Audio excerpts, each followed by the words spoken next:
আমি স্বাধীন। আমি ধামরাই কালামপুরের মাঝখানে কোনো একটা এলাকায় থাকি এবং বছরখানেক আগে আমি কোনাবাড়িতে একটা টেক্সটাইল ফ্যাক্টরিতে কোয়ালিটি বিভাগে কর্মরত ছিলাম। আজ 1 বছর হলো চাকরি ছেড়ে দিয়েছি। তখন আমার সাথে যা ঘটেছে তা এখন তুলে ধরব। ফ্যাক্টরির কাজ শেষ করে ফিরতে ফিরতে আমার গভীর রাত হয়, কিন্তু গত বছর জুলাই মাসে আমার সাথে যা ঘটেছিল সেটা কোনো মানুষের পক্ষে কল্পনা করাও সম্ভব না। আজ আপনাদের সেই কালো রাতের কথা বলছি।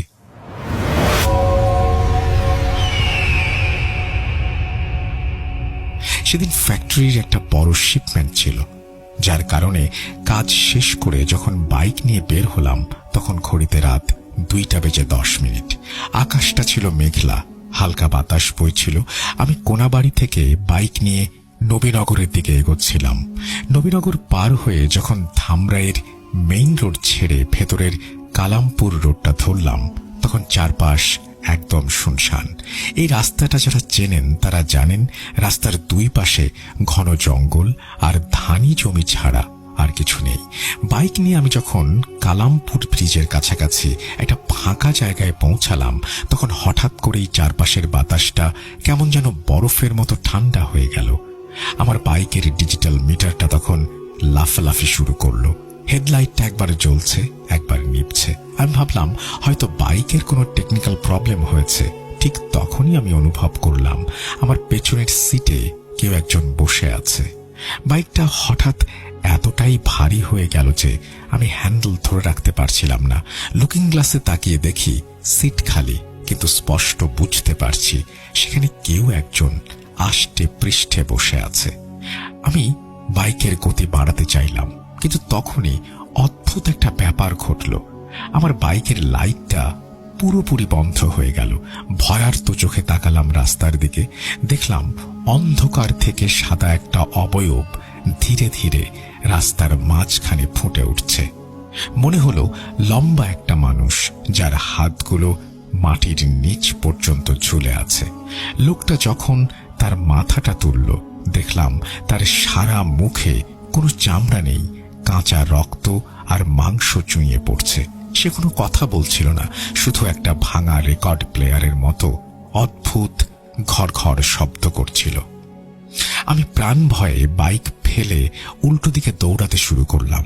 দৌড়াতে দৌড়াতে আমি যখন রাস্তার পাশের সেই পুরনো জীর্ণ ভিটাটার কাছে আসলাম তখন দেখলাম সামনে একটা পুরনো হ্যারিকেন নিয়ে একজন মানুষ দাঁড়িয়ে আছে। আমি হাঁপাতে হাঁপাতে তার কাছে গিয়ে সাহায্য চাইলাম। লোকটা মাথা নিচু করেছিল। যখন সে আমার দিকে মুখ তুলল আমি পাথর হয়ে গেলাম। লোকটার চেহারা হুবহু আমার মতো। আমার পরনে যে শার্ট ছিল লোকটার গায়েও সেই একই শার্ট। তফাৎ হলো লোকটার চোখগুলো ছিল একদম কয়লার মতো। সে আমার দিকে তাকিয়ে পৈশাচিক একটা হাসি দিয়ে বলল, স্বাধীন, তুই তো কোনাবাড়িতেই মারা গেছিস, এখন বাড়িতে যাবে কি করতে? এই কথা শোনার পর আমার মাথা ঘুরতে শুরু করলো। আমি জ্ঞান হারানোর আগ মুহূর্তে অনুভব করলাম অনেকগুলো ঠান্ডা হাত আমাকে মাটির দিকে টেনে নামাচ্ছে। আমার নিঃশ্বাসে তখন লাশের পচা গন্ধ। পরের দিন সকালে এলাকার লোক আমাকে রাস্তার ধারের ঝোপের ভেতর থেকে অচেতন অবস্থায় উদ্ধার করে। আমার সারা শরীরে অসংখ্য আঁচড়ের দাগ, যা কোনো মানুষের নখের দাগের মতো নয়। ডাক্তার এটাকে মানসিক আতঙ্ক বললেও রহস্যটা থেকে গেছে অন্য জায়গায়। আমার বাইকটা যেখানে পড়েছিল তার পাশের জমিতে বিশাল একটা মানুষের পায়ের ছাপ পাওয়া গিয়েছিল। যেই পা দুটোর পাতা ছিল একদম উল্টো দিকে ঘোরানো, মানে স্বাভাবিকের চেয়ে একটু বড়। আর সবচেয়ে ভয়ঙ্কর ব্যাপার হলো আমি যে শার্টটা সেদিন পরেছিলাম সেটার পেছনের দিকে পোড়া কয়লা দিয়ে মানুষের হাতের স্পষ্ট একটা ছাপ আঁকা ছিল। সেই ঘটনার পর আমি প্রায় 1 সপ্তাহ জ্বরে শয্যাশায়ী ছিলাম। বাড়ির লোক ভেবেছিল হয়তো রাস্তায় ভয় পেয়েছি বা কোনো অ্যাক্সিডেন্ট, কিন্তু আসল আতঙ্কটা শুরু হলো ঠিক 7 দিন পর। সেদিন রাত তখন 12টা। আমি আমার ধামরাইয়ের বাড়ির দোতলার ঘরে ঘুমানোর চেষ্টা করছি। হঠাৎ করে আমার ঘরের জানালার কাঁচে টোকা দেওয়ার শব্দ পেলাম। আমাদের বাড়ির পাশে কোনো গাছ নেই যে ডালপালা এসে জানালার কাঁচে লাগবে। শব্দটা ছিল ঠিক এমন, যেন কেউ হাতের বড় নখ দিয়ে জানালার কাঁচে আস্তে আস্তে আঁচড় কাটছে। আমি যখন সাহস করে উঠে জানালার পর্দাটা সরালাম, দেখলাম বাইরে কেউ নেই, ঘুটঘুটে অন্ধকার। কিন্তু জানালার ধুলো পড়া কাঁচে আমি যা দেখলাম তাতে আমার চিৎকার আটকে গেল। জানালার বাইরের দিক থেকে কেউ একজন কাদা দিয়ে লিখে রেখে গেছে, তুই একা নোস। পরদিন সকালে আমি যখন কোনাবাড়িতে ফ্যাক্টরিতে কাজে গেলাম, আমার কলিগরা আমাকে দেখে চমকে উঠল। তারা বলল, স্বাধীন, তোর ঘাড়ের পেছনের দিকটা এমন নীল হয়ে আছে কেন? মনে হচ্ছে কেউ শক্ত করে চেপে ধরেছিল। আমি আয়নায় তাকিয়ে দেখলাম 4টা লম্বা আঙুলের ছাপ আমার ঘাড়ে স্পষ্ট বসে আছে। কাজ করতে করতে হঠাৎ আমি খেয়াল করলাম ফ্যাক্টরির কোয়ালিটি ল্যাবের শব্দহীন পরিবেশে আমার পেছনে কেউ একজন হাঁটছে। আমি যখনই পেছনে ফিরি দেখি কেউ নেই। কিন্তু অদ্ভুত ব্যাপার হলো, আমি যে জায়গায় দাঁড়িয়ে কাজ করছিলাম তার ঠিক পাশে একটা ভেজা পায়ের ছাপ। সেই পচা গন্ধটা আবারও আমার নাকে এসে লাগলো। ওই দিন ফ্যাক্টরি থেকে ফিরতে আমার সাহস হচ্ছিল না। আমি এক বন্ধুর সাথে নবীনগর পর্যন্ত আসলাম। ও আমাকে সেখান থেকে বিদায় দিল। ভাবলাম বাকি পথটা দ্রুত পাড়ি দেব। কালামপুর রোডের সেই নির্দিষ্ট বাঁকটা আসার ঠিক আগে আমার বাইকের স্পিডোমিটার নিচে থেকেই শূন্যে নেমে গেল। বাইক চলছে, স্পিড দেখাচ্ছে না। হঠাৎ আমার কানের খুব কাছে কেউ একজন হেসে বলে উঠল, সেদিন তোকে ছেড়ে দিয়েছিলাম, আজ তোকে তোর নিজের সাথে দেখা করাবো। আমি তাকিয়ে দেখি রাস্তার একদম মাঝখানে একটা কাঠের কফিন পড়ে আছে। কফিনটা খোলা। আমি বাইক থামিয়ে দিতে বাধ্য হলাম। কফিনের ভেতর উঁকি দিয়ে দেখলাম সেখানে আমি শুয়ে আছি, ঠিক আমার বর্তমান অবয়ব, একই পোশাক। কিন্তু সেই লাশের চোখগুলো হঠাৎ খুলে গেল। আমি প্রাণপণ শক্তিতে বাইক ঘুরিয়ে পালানোর চেষ্টা করলাম। তখন দেখলাম আমার চারপাশটা ধামরাইয়ের পরিচিত রাস্তা নয়। আমি যেন কোনো এক আদিম শ্মশানের মাঝখানে ঢুকে পড়েছি। শত শত মানুষ হাহাকার করছে, আর তাদের সবারই পা উল্টো দিকে ঘোরানো। আমি চিৎকার করে যখন জ্ঞান হারালাম, তখন মনে হলো আমার পিঠে কেউ কামড়ে ধরেছে। সকালে নিজেকে আবিষ্কার করলাম ধামরাইয়ের সেই পুরনো ভিটার একদম ভেতরে, যেখানে আগের রাতে আমি দৌড়ে গিয়েছিলাম। আমার পকেটে থাকা ফোনটা বের করে দেখি সকাল 10টা বাজে। ফোনে নেটওয়ার্ক নেই। কাউকে যে কল দেব, অদ্ভুতভাবে ফোনের কল লিস্টে একটি নাম্বারও নেই। শরীর কাজ করছে না, বাড়ি ফিরে যাব কিভাবে সেই চিন্তা করছি। সেখান থেকে বাইকটা নিয়ে রাস্তায় আসলাম অনেক কষ্ট করে। আস্তে আস্তে বাইক চালিয়ে বাড়িতে পৌঁছালাম। সবাই আমার অবস্থা দেখে বললেন, কারোর সাথে ঝগড়া করেছি কিনা। আমার গলায় হাতের কালো ছাপ। এর মানে কি এই যে সেই অশুভ শক্তিটা আমার শরীরের ভেতরেই ঢুকে পড়েছে? কারণ আমি তারপর থেকে রাতে আয়নায় তাকালে নিজের চেহারার পেছনে অন্য কারো ছায়া দেখতে পাই। আমার ভয় হয় একদিন হয়তো আয়নার ভেতরের স্বাধীনটা বাইরে চলে আসবে, আর আমি চিরতরে হারিয়ে যাব ওই অন্ধকারে। আমি দিন দিন মানসিকভাবে ভেঙে পড়তে থাকি। বাড়ির লোক আমাকে নিয়ে ধামরাইয়ের এক জানাশোনা কবিরাজের কাছে যায়। সময় ছিল রাত 8টা।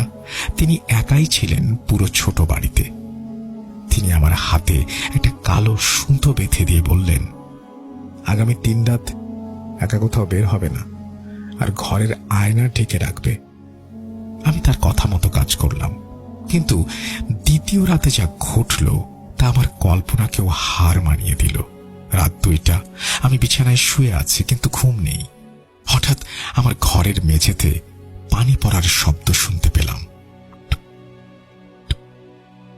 আমি লাইট জ্বাললাম।